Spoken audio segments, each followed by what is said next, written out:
sepanjang 2022 itu Mian selalu dapat gambaran, dan di sini Mian tulis gambaran tersebut karena takutnya lupa gitu. Nah, di sini ada sekitar 30 lebih gambaran yang Mian lihat. Yang pertama adalah adanya artis atau selebgram dia lari dan menikah karena hamil duluan.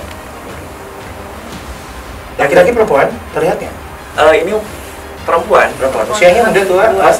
Masih muda. Ya. Terus yang kedua adalah adanya selebriti yang kena narkoba. Yang pertama dia boy band. Yang kedua itu dia gitaris. Yang ketiga ini dia komedian. Yang komedian ini jelas banget. Gak terlalu tinggi. Badannya sekitar 165 lah. Semua laki-laki ya? Iya. Terus yang ketiga adalah di sini Mian lihat prostitusi semakin meningkat. Ada kaum artis yang menyewa-nyewakan, contoh kayak selebgram untuk di booking, istilah kasarnya gitu, kepada pengusaha-pengusaha, terus juga orang-orang penting lah gitu, untuk memuas nafsunya. Dan itu terlihat dari rekaman CCTV, dan itu terjadi ketahuan sama anggota polisi. Yang keempat itu adalah ada kontroversi artis yang masalahnya tuh nggak kunjung selesai, tapi di sini dia tuh terus aja pansos, tapi akhirnya dia masuk penjara juga. Selain itu juga banyak banget sih, ada artis yang bakalan bercerai karena mungkin tidak memiliki keturunan sampai sekarang. Itu perceraiannya terjadi di tahun 2023. Ada juga artis yang istrinya hamil, tapi dia melakukan bersetubuh dengan wanita lain. Inisialnya S. Ini lebih tragis lagi. Ada anggota keluarga artis, dia dibunuh secara tragis. Dan ini hanya karena dendam. Ini kalangan artis loh, dibunuh secara tragis. Keluarga kalangan artis, iya, dibunuh karena dendam. Dan ini lumayan viral juga sih. Akan viral nanti. Iya. Yang pertama adalah kasus yang sekarang terjadi itu terungkap dan semuanya diupdate. Jika semuanya sudah terlibat, lebih baik diupdate. Jangan sampai ada satu yang tertinggal, karena nggak bakal ada yang selesai. Ini selesainya di pertengahan tahun, karena semakin banyak kasus-kasus yang terjadi dan secara bukti itu banyak pihak-pihak yang mencampur, menutupi kesalahan, membodohi masyarakat dari mulai mata, pikiran, dan hatinya sampai di mana udah nggak benar lagi. Lebih baik upgrade semua, datangkan yang baru. Ya, jelas. Ini lebih tragis lagi. Ada anggota keluarga artis, dia dibunuh secara tragis. Dan ini hanya karena dendam. Ini kalangan artis loh, dibunuh secara.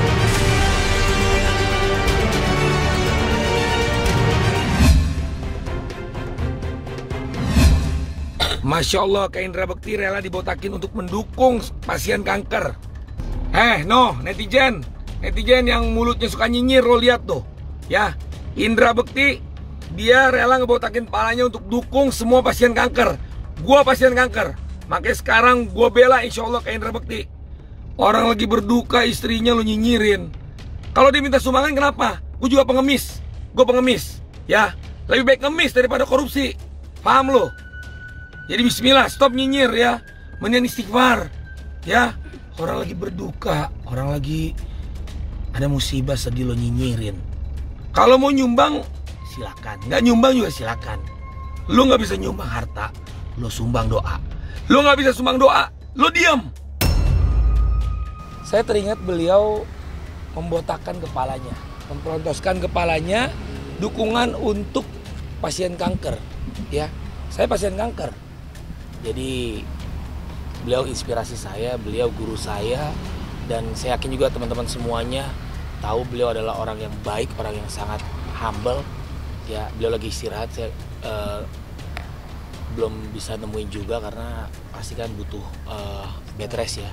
Dan alhamdulillah insya Allah nih saya bawa gitar, mau saya lelang.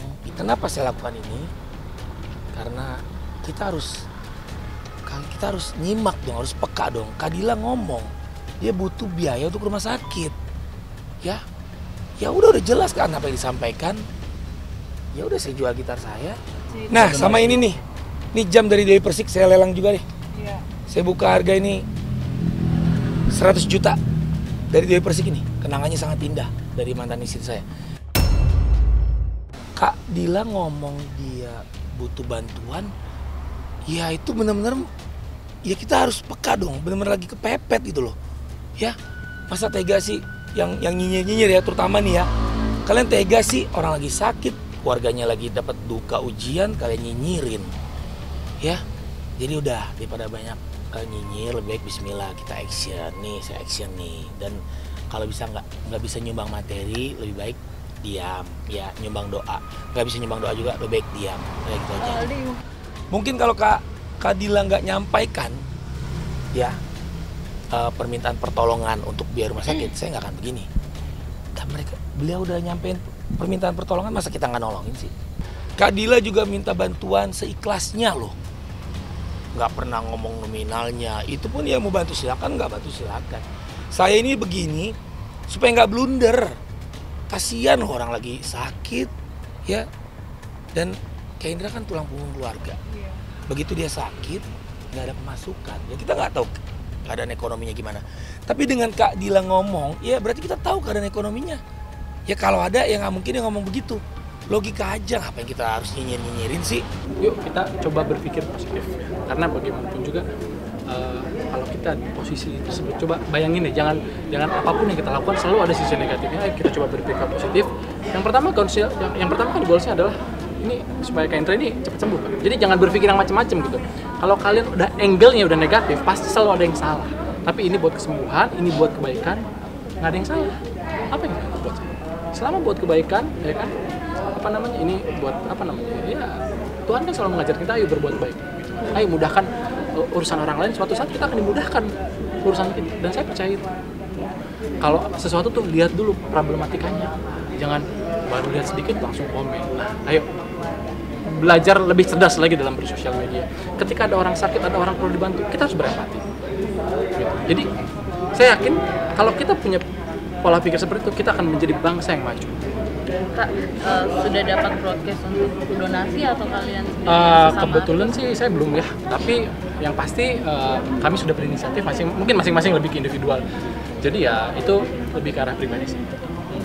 Banyak yang ngebandingkan sama Dira Data, kan anaknya juga sakit, dia sih ada artis juga sampai jual barang, banyak yang ngebandingin kalau nggak kayak si bisa gitu yang sekarang gini, kita nggak bisa ngebandingin individu satu dengan individu yang lain. Saya yakin anak kembar pun akan lahir ada perbedaan. Iya. Dan kita sekarang membedakan antara A atau B, itu nggak fair buat saya. Kita nggak bisa membandingkan apple to apple gitu kan. Ayolah kita berpikir positif. Ini buat apa? Buat kesembuhan. Kebayang nggak kalau posisi itu ada di diri kalian masing-masing? Indra Bekti sebagai kepala keluarga, punya anak, punya istri, kalian masih mau nyinyir? Ayo cerdas sedikit lah, ayo berpikir positif gitu. Selalu ada pro kontra kalau kata saya gitu. Kita kalau sama teman-teman kita semua teman-teman tuh udah nggak usah masuk ke ranah situ, itu bukan ranah kita ranahnya hanya Indra Bekti aja, biarlah keluarganya. Jadi memang kalau untuk urusan itu kita sahabat-sahabat fokus ke bektinya aja gitu. Kita fokus ke bekti.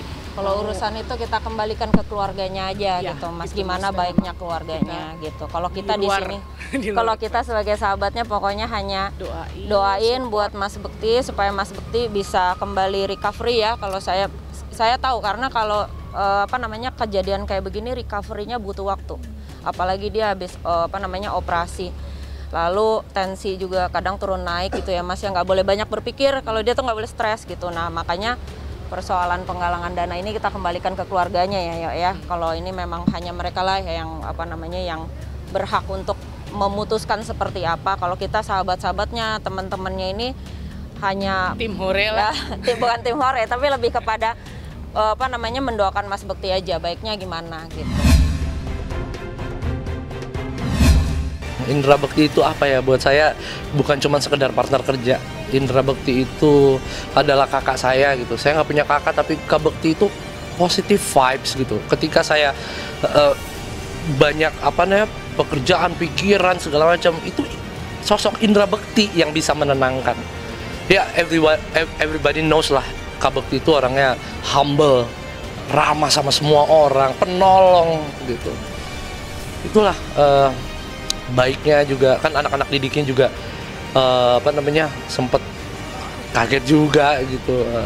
Kak Bekti emang bener-bener buat kita tuh sosok yang sosok panutan lah, yang bisa membuat kita menjadi berpikiran positif. Sempet saya ketemu itu kemarin waktu berapa hari yang lalu ya. Ya nggak ada apa-apa sih, cuman kayak capek aja gitu.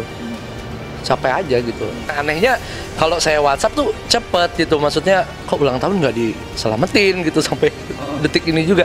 Dan dilihat Instagramnya juga kan kosong kan gitu. Nah, cuman ada yang surprise dari keluarga kan gitu. Sempet di telepon bunda juga aku gitu untuk ikut yuk rayain surprise Kak Bekti gitu. Ya aku pikir semua baik-baik aja gitu. Kaget aku dengar kayak gini.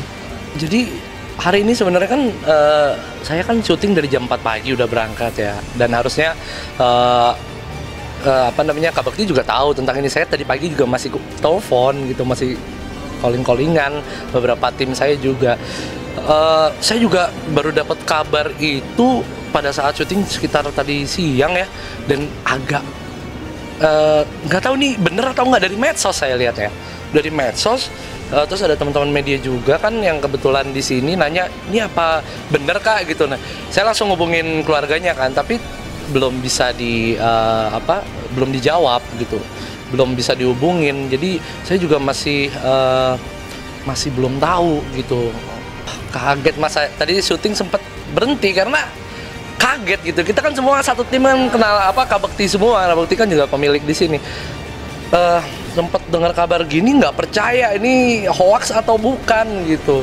Dan akhirnya kita sempat berhenti itu syuting, sempat berapa ya? Hampir 30 menitan lah berhenti.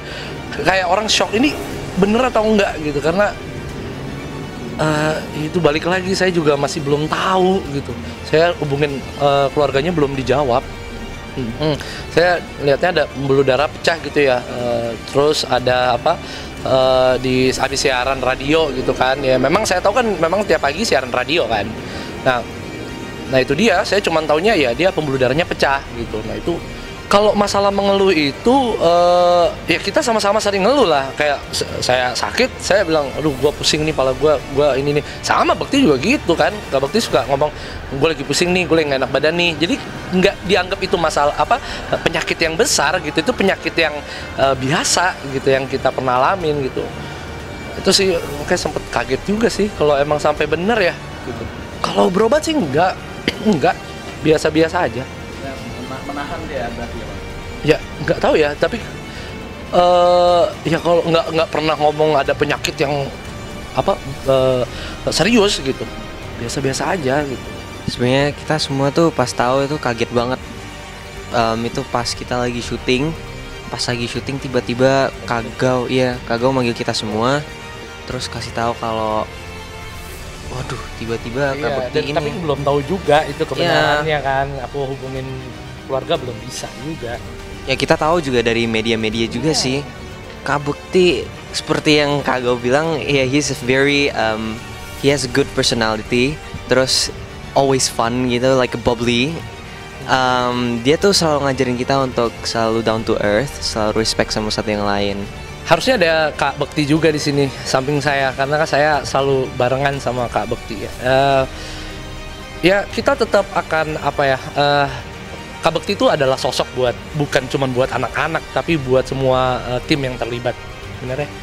Jadi nggak tahu kenapa emang Bekti itu selalu membawa aura positif gitu. Ketika kita di banyak negatif, Bekti selalu membuat kita selalu berpikiran positif.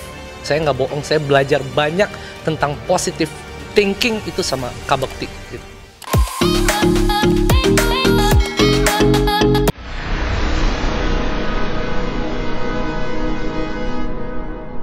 Jadi jangan lupa untuk subscribe Cumi Cumi.